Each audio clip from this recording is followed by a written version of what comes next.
So just saw Nightmare Alley, Guillermo del Toro, Bradley Cooper. Look, it was well made, well constructed, beautifully shot. Noir thriller about the carnival. A lot of weird stuff, a lot of great actors, a lot of great performances.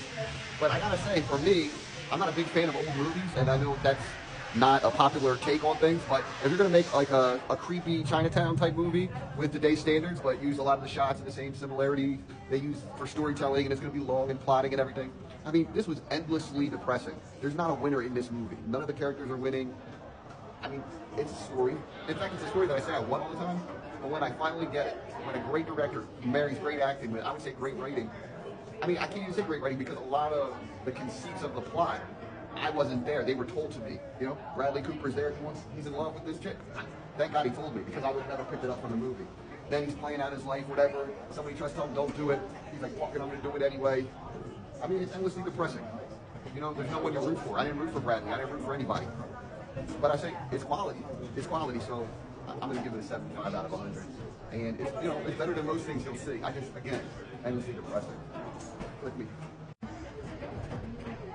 I agree with Ian. The only thing I would add is that there's a lot of shock and awe, which is new to that genre, which I thought was good.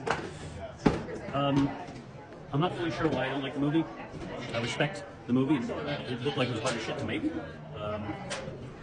One thing I know for sure I didn't like is throughout the movie I was kind of pulling for your main actor or the main character, and they didn't, at the end, when it, you know, without doing any spoilers, they didn't explain a major part of the movie until just about when it was over.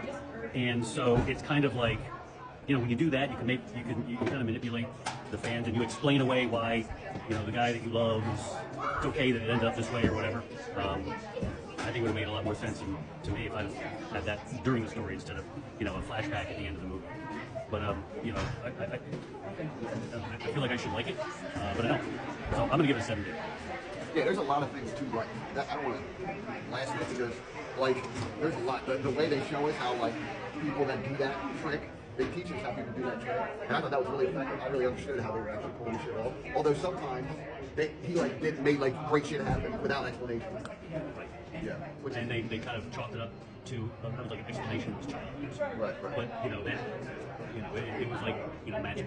It wasn't explained. But yeah, if you want to look at the film, you know, again, the shock factor was there, the gore was there. So there is a lot to like about it. But if you're going to rate it solely as a whole movie, as one thing, yeah, that's what I would say. I didn't hate it either, which is weird. Just, What does it teach you? What did the movie teach you?